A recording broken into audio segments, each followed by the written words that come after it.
Smart city Bhagalpur के द्वारा बनाया गया बिहार का पहला कृत्रिम तालाब जो प्रतिमा विसर्जन के लिए पर्याप्त नहीं, पूजा महासमिति के सदस्यों ने जताई आपत्ति। भागलपुर नदी किनारे पूरे बिहार में पहला कृत्रिम तालाब भागलपुर स्मार्ट सिटी की तरफ से बनाया गया। उस कृत्रिम तालाब का इस्तेमाल प्रतिमा के विसर्जन को लेकर के होना है, लेकिन जो कृत्रिम तालाब भागलपुर में गंगा नदी के किनारे बनाया गया शायद वह पर्याप्त नहीं। एनजीटी के गाइडलाइन के मुताबिक गंगा नदी में सीधे प्रतिमा का विसर्जन नहीं करना है, लेकिन स्मार्ट सिटी भागलपुर के द्वारा बनाया गया बिहार का पहला कृत्रिम तालाब का जो आकार है वह भागलपुर के सैकड़ों प्रतिमा विसर्जन के लिए पर्याप्त नहीं है। साथ ही पूजा महासमिति के सदस्यों की आपत्ति दिखी कि कृत्रिम तालाब की बनावट सही नहीं है, उसमें सुधार की जरूरत है। उसी मसले को देखने पर पूजा महासमिति से समझने के लिए डीएम सुब्रत कुमार सेन, एसडीएम धनंजय कुमार को मौके पर भेजा था। पूजा महासमिति के सदस्य और भागलपुर के एसडीएम धनंजय कुमार ने मुआयना किया। कृत्रिम तालाब के बाहर विसरी पूजा की प्रतिमा का मलबा फेंका हुआ मिला। विसर्जन घाट पर बिजली का पोल बीचों बीच है। प्रतिमा विसर्जन के दौरान पावर कट की बड़ी समस्या होती है। आपको लेके समितियों के बीच में कुछ संशय है, स्लोप को लेके है, और इसमें डीएम सर का भी निर्देश था कि एक बार हम लोग स्पॉट वेरिफिकेशन करके क्या उसमें पॉसिबिलिटी है उसको अभी देख लें। तो चूँकि मूर्तियों की संख्या अधिक रहती है उस समय, दुर्गा पूजा हो या काली पूजा हो, तो अभी जो समझ में आ रहा है कि इसमें कुछ हम लोग अल्टरनेट रेल्स वगैरह का इस्तेमाल करके कुछ तो छोटी मूर्तियों का विसर्जन आराम से करवा लेंगे। कुछ बड़ी प्रतिमाएं भी रहती हैं, तो एक साथ में ही जैसे हर एक वर्ष हम लोग 2 कृत्रिम तालाब का निर्माण करवाते थे, तो चूँकि एक ऑलरेडी अभी स्मार्ट सिटी के माध्यम से एक बना हुआ है परमानेंट स्ट्रक्चर, तो एक यहाँ पे साइड में एक कृत्रिम तालाब हम लोग बनवा के जो भी बड़ी प्रतिमाएं होंगी उसका विसर्जन वहाँ पे करवा लेंगे। ये तो इसकी बात हो गई सर, लेकिन पूजा समिति के तमाम लोग आपसे लगातार मीटिंग कर रहे हैं। उस दौरान जो पावर कट होता है ये कॉमन पब्लिक के लिए बड़ी समस्या है, समाधान। देखिए, पावर कट का अभी जो वर्तमान जो अवेलेबल रिसोर्सेस है, जैसे अंडरग्राउंड वायरिंग को अभी अब अगर हम ना सोचें, क्योंकि अभी वो है नहीं यहाँ पे, तो उसमें एक यही जो मूल समस्या ये आती है कि किसी भी क्षेत्र की मूर्तियों के बीच में बहुत दूरी हो जाती है। उदाहरण के तौर पे अगर मान लीजिए किसी क्षेत्र में 10 मूर्तियाँ हैं तो 9 मूर्तियाँ तो निकल जाती है, 1 मूर्ति रह जाती है बहुत पीछे, उसके कारण पूरे एरिया को सफ़र करना पड़ता है। उसमें मेरा समितियों से भी अनुरोध होगा और हम लोग भी इसमें लगेंगे कि जो भी क्षेत्र की मूर्तियां निकले वो एक साथ सभी मूर्तियां निकल जाए, तो उस एरिया में हम लोग पावर रिस्टोर करवा पाएंगे। लास्ट ईयर भी दुर्गा पूजा में मुझे याद है कि इन लोगों के लगे रहने के कारण बहुत जल्दी विसर्जन हुआ था और एरिया वाइज हम लोगों ने पावर बहुत जल्दी रिस्टोर कर दिया था। मुझे जहाँ तक याद आ रहा है 6 से 8 घंटा ही लाइट कटा था, जहाँ पहले 12 से 16 घंटा लाइट कटा था। तो इसमें हम लोग का कोशिश लगातार जारी रहेगा कि उस पीरियड को और कम कर पाएँ। भोलानाथ रेलवे ओवरब्रिज बनने का कार्य हुआ प्रारंभ। भोलानाथ पुल के एक तरफ से दूसरी तरफ आने जाने वाले के लिए यातायात पुलिस ने रूट का किया बदलाव। भागलपुर में भोलानाथ व बसी रेलवे पुल 7.5 मीटर ऊंचा एवं 8.5 मीटर चौड़ा यानी 2 लाइन और आरओबी बनेगा। इस आरओबी का निर्माण टेंडर के निर्माण अधीन दर 97 करोड़ के करीब 11.5% कम दर पर 86 करोड़ से बनना प्रारंभ हो गया। इस कार्य के प्रारंभ होने से किसी तरह की दुर्घटना ना हो, इसके लिए इस रूट से आने जाने वालों लोगों के लिए पाबंदी लगा दी गई है। भागलपुर के भोलानाथ पुल के तरफ से आने जाने वालों के लिए एक बड़ी सूचना है। अब भोलानाथ पुल निर्माण कार्य तेजी से प्रारंभ हो गया है, जिसकी फिलिंग शुरू हो गई है, जिसको लेकर यातायात पुलिस ने एक तरफ से दूसरे तरफ आने जाने वालों के लिए सभी वाहनों के प्रवेश में रोक लगा दी है। 4 पहिया वाहन, ऑटो रिक्शा, मोटरसाइकिल में भी इस रूट से अभी नहीं आ पाएंगे। वहीं यातायात डीएसपी ने कहा है कि शहर वालों को ज़्यादा परेशानी नहीं हो, इसके लिए भोलानाथ पुल के नज़दीक से जो लूप लाइन है उस लोगों के लिए आना जाना कर सकते हैं। उस रूट में वैसे इसलिए किया गया है कि कार्य प्रगति से प्रारंभ हो चुका है, फिलिंग का काम शुरू हो गया है। किसी तरह की दुर्घटना ना हो, इसके लिए यह ठोस कदम उठाया गया है। भोलानाथ देखिए भोलानाथ पुल पे आपको आरओबी जो बनना है ऊपर से, ये ब्लॉक के लिए बहुत दिन से चल रहा था। एसडीओ साहब लेकर गए तो ये तय हुआ कि जितना लेट करेंगे एक न एक समय तो ब्लॉक करना ही है, कुछ पब्लिक को असुविधा होगी। तो आखिर बात जो करना स्टार्ट करना है तो अभी से क्यों नहीं, इस स्थिति में वो कुछ अभी 7 दिन 8 दिन का ब्लॉक लेगा। कुछ उसका काम है, पोल फाइलिंग वगैरह क्या करेगा, पोल वगैरह सब शिफ्टिंग करेगा। तो उनके पुल निगम के इंजीनियर लोग आएंगे, आज ही आएगा। वो हम लोगों का ये राय है कि भोलानाथ पुल इधर से जो कचहरी तरफ से जाएंगे तो पेट्रोल पंप के बाद पहला जो अंडरपास से बाद बाएँ रास्ता मिल जाता है, वो ब्रिज नंबर 2 से अंडरपास घुस के और राइट टर्न करके क्लास्थान आने का प्राप्त मैंने ये कर सकते हैं लोग। थोड़ा सा वैकल्पिक रास्ता तो ढूंढना होगा, जैसे दिक्कत होगा, और क्लास्थान से उसी रास्ते का प्रयोग करके यहाँ आ जाएंगे। एक रास्ता ये है। दूसरा रास्ता है कि क्लास्थान से बुढ़हट्टा चौक जाए और बुढ़हट्टा से आए तो कितना लोड रहेगा, कितना रोड पे कितना लोड है, जब रोड बढ़ेगा तो रोड कितना बढ़ेगा उस पर हम लोग को करना पड़ेगा। उसके बाद थोड़ा सा चेंज करने का सोच रहे हैं। अगर बहुत लोड होगा तो हम लोग टाउन से बाहर निकलने वाले लोग मुजाहिदपुर से जो जाएंगे बुढ़हट्टा चौक से सीधे हम लोग का आपस में इंतजार हो रहा है कि सीधे अलीगंज ले जाएँ, अलीगंज से डिस्पर्स करें पाएँ। लेकिन ये रास्ता चूँकि टाउन आने वाले को बहुत लंबा या घुमावदार हम लोग नहीं दें, असुविधा न करें टाउन वाले, उसी स्थान से बुढ़हट्टा होकर भी आ सकते हैं। और वो डिवाइन पब्लिक स्कूल का एक देखते हैं, उस पर अंडरपास में लिखा हुआ है ब्रिज नंबर 2 को उपयोग करते हुए यहाँ चले आएंगे भोलानाथ पुल क्या करते हैं कोयला के पास, और उसके रास्ते से निकलते 2 नंबर। तो ये ट्रेन बंद रहेगा या अभी नहीं, बहुत छोटी गाड़ी है, बाइक बंद रहेगा क्योंकि खतरा होने की संभावना है। कोई वेट नहीं करता, आज के लड़के इतना वेट करने की स्थिति नहीं, बाइक को भी धोखा हो जाएगा। जो काम करने वाला कोई घटना घट जाएगी तो जवाब नहीं। अब मेन मसला ये है आप काम नहीं कर पाएगा, उसका समय बहुत मरेगा और आपका भी टाइम किल होते जाएगा। एक रास्ता बंद करा देंगे, कल 2 रास्ता का प्रयोग किया जाएगा। एक ये है और बहुत अर्जेंट है और बहुत ही मतलब भागलपुर के लिए वो तय करेगा, एक झील का पत्थर साबित होगा, वो बन जाएगा आरोपी तो लोग बहुत आसान होगा। 14 तारीख से दुर्गा पूजा, दीपावली और छठ पर्व के अवसर पर शहर में साफ सफाई को लेकर के नगर आयुक्त ने किया मेयर, उप मेयर, पार्षद और शांति समिति के लोगों के साथ बैठक। भागलपुर निगम के सभागार में नगर आयुक्त डॉक्टर योगेश सागर की अध्यक्षता में दुर्गा पूजा, दीपावली और लोक आस्था के महापर्व छठ की तैयारी को लेकर के शांति समिति और दुर्गा पूजा समिति के सदस्यों के साथ साथ शहर के प्रबंध जनों के साथ बैठक का आयोजन किया गया, जिसमें दुर्गा पूजा से लेकर छठ तक शहर में किस प्रकार से साफ सफाई की जानी है, जिससे लोगों को कहीं से भी कोई परेशानी का सामना ना करना पड़ सके, जिसको लेकर के बैठक में चर्चा की गई। वहीं लगातार जिले में बढ़ रहे डेंगू को देखते हुए भी शांति समिति के सदस्य के द्वारा नगर निगम पर कई सवाल खड़े किए। ठीक तरीके से फॉगिंग नहीं होने और कई जगह पर जल जमाव की समस्या को अविलंब दूर करने की मांग शांति समिति के लोगों के द्वारा की गई। वहीं सफाई व्यवस्था को भी चुस्त दुरुस्त करने को लेकर के मांग की गई। वहीं एजेंसी के काम से शांति समिति के लोग नाखुश दिखे। भीषण जल जमाव की समस्या को लेकर के ग्रामीणों ने घंटों किया सड़क जाम। भागलपुर जिले के नाथनगर प्रखंड क्षेत्र अंतर्गत ग्राम पंचायत भतौड़िया के वार्ड संख्या 7 में बीते 2 वर्षों से भीषण जल जमाव की समस्या झेल रहे हैं लोगों का आज सब्र का बांध टूट गया। लोगों ने गंगा प्रसाद भतौड़िया मुख्य मार्ग को बांस बल्ला लगाकर जाम कर दिया। वहां मौजूद ग्रामीणों में जनप्रतिनिधियों के प्रति काफ़ी आक्रोश व्यक्त की है। ग्रामीणों ने जनप्रतिनिधि के खिलाफ पानी में बैठकर जमकर नारेबाजी की। जल जमाव होने से लोगों की परेशानियों काफ़ी बढ़ गई है। लोगों को घरों से निकलना मुश्किल हो गया है, साथ साथ बच्चों को विद्यालय जाने में काफ़ी परेशानी का सामना करना पड़ रहा है।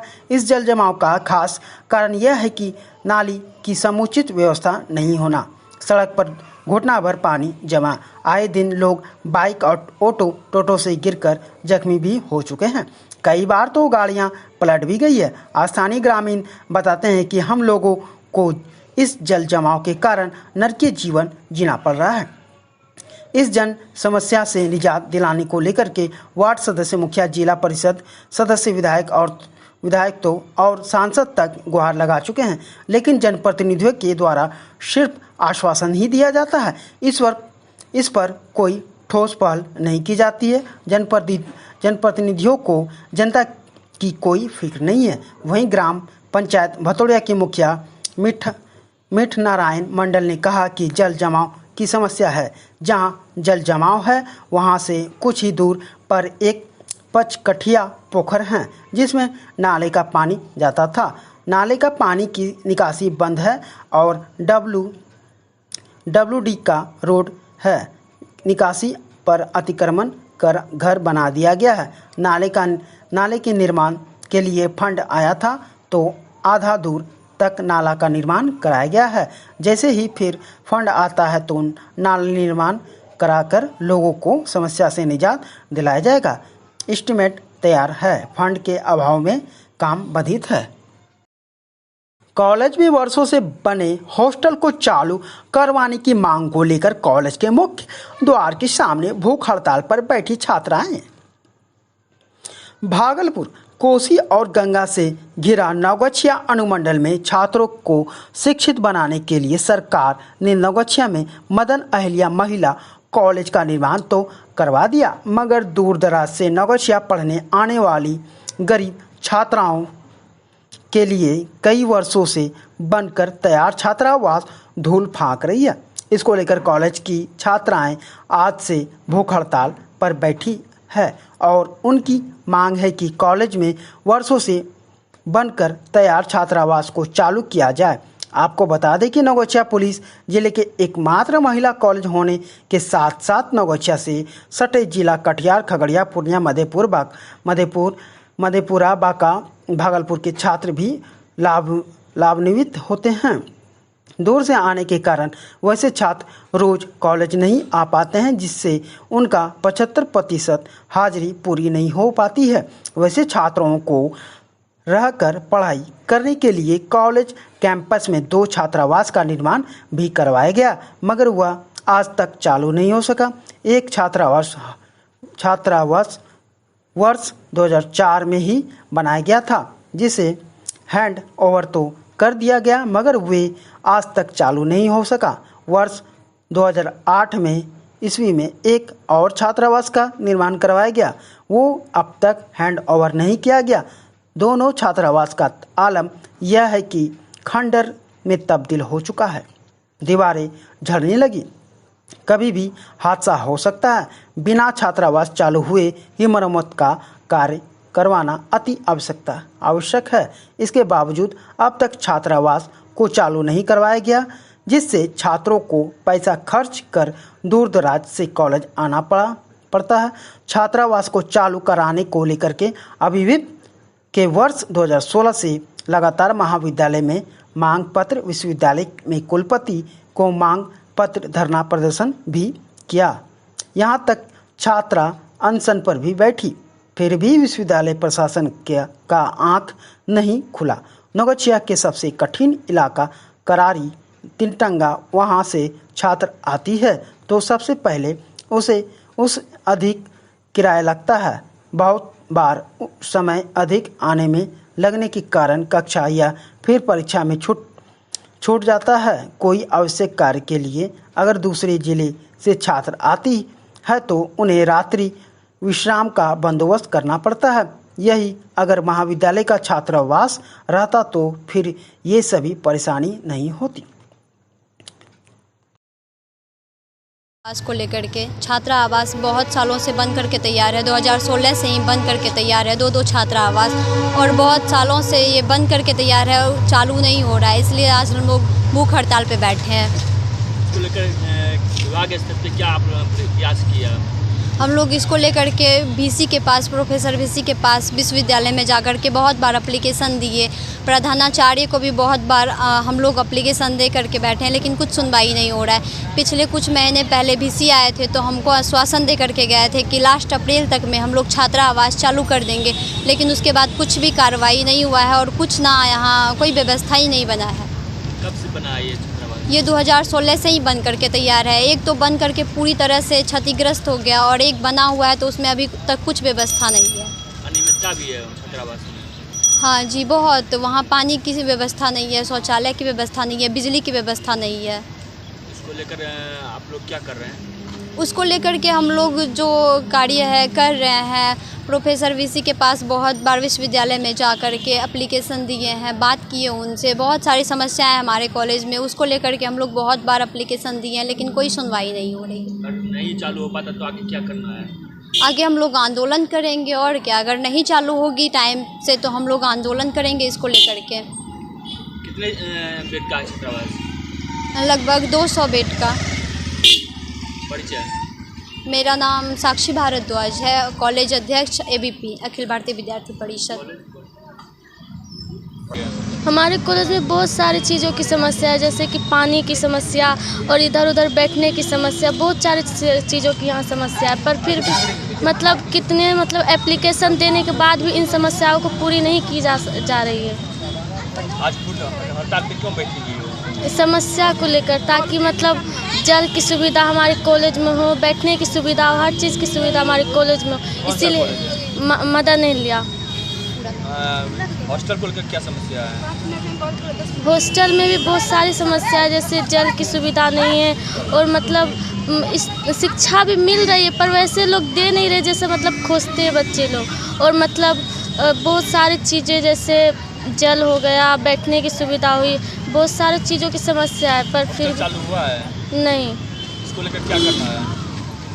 समस्या को ख़त्म करना है। हम लोग धरना पे बैठे हैं तो समस्या ख़त्म करने के लिए ना बैठे हैं। क्या नाम हुआ? अफसाना। क्या? अफसाना। हड़ताल पे बैठी है। यहाँ पे कॉलेज में बहुत सारी समस्या है। यहाँ बैठने के लिए जगह नहीं है, ना ही पानी पीने के लिए पानी है। हॉस्टल है तो उसका भी उपयोग नहीं हो रहा है। यहाँ पे ऐसे ही खाली पड़ा है हॉस्टल। इसको लेकर क्या कर रही है? हम लोग आंदोलन कर रहे हैं, हॉस्टल चालू हो इसलिए। कॉलेज प्रशासन या विश्वविद्यालय प्रशासन यानी वर्तमान में मेरे संज्ञान में ये 1 महीना पहले आया है। कॉलेज के पास 2 हॉस्टल जो लगभग निर्मित है, कुछ काम उसमें बचा है और जो भी कार्य है वो विश्वविद्यालय के स्तर से किया जा रहा था और किया जा रहा है। तो ये विश्वविद्यालय तय करेगी कि कब वो तैयार करके कॉलेज को हैंडओवर करेगी। जिस दिन विश्वविद्यालय तैयार करके हैंडओवर कर देगी, हम लोगों को कोई आपत्ति नहीं है कि उस बच्चे रहें। ये मैं भी चाहता हूँ कि बच्चे रहें, इसलिए कि 75% अटेंडेंस होने के कारण स्टूडेंट्स की संख्या काफ़ी बढ़ रही है और स्टूडेंट्स जो गरीब छात्राएं हैं वो काफ़ी दूर से आती हैं, तो वो यहाँ रहें, उनकी व्यवस्था यहाँ हो। 200 छात्रों का व्यवस्था यहाँ हॉस्टल में हो सकता है, लेकिन ये कॉलेज प्रशासन ने 2 बार, मेरे टेन्योर में मैंने 2 बार लिखा है VC को, विश्वविद्यालय प्रशासन को। अभी तक मुझे कोई सकारात्मक पहल दिख नहीं रहा है। आज मैं फिर उन्हें लिखूंगा। आगे मेरी शुभकामनाएं सबों के साथ है। आज बच्चे लोग भूख हड़ताल पे हैं, इसको लेकर क्या करेंगे सर? बच्चे लोग नाहक भूख हड़ताल पर हैं। भूख हड़ताल पर रहना नहीं चाहिए, पढ़ना चाहिए। क्लासेस चल रहे हैं, क्लास करें। ये एक समय सीमा है जिसमें धीरे धीरे काम होगा। जब मैं पहल कर ही रहा हूँ तो भूख हड़ताल करके दबाव नहीं बनाना चाहिए। एक दिन में तो काम होगा नहीं। जो काम इतने दिनों से नहीं हुआ है उसको मैं एक दिन में कहाँ से कर सकता हूँ। और मैं तो चिट्ठी लिखूँगा, विश्वविद्यालय उस पर एक्शन में आएगा। विश्वविद्यालय को इंजीनियरिंग सेक्शन के इंजीनियर आएंगे, वो इसके एस्टीमेट को चेक करेंगे, कहाँ बढ़ा है घटा है उसको देखेंगे। फिर विभागीय स्तर से कॉलेज प्रशासन को आदेश अगर आता है कि आप इसे पूरा करें तो कॉलेज प्रशासन करेगा। इसके लिए डेवलपमेंट कमेटी से पारित है, सभी प्रक्रिया पूरी कर ली है। अब इच्छा शक्ति की कमी है। विश्वविद्यालय जितना जल्दी चाहेगा उतना जल्दी हो जाएगा। सर शुभ नाम क्या है? बाहर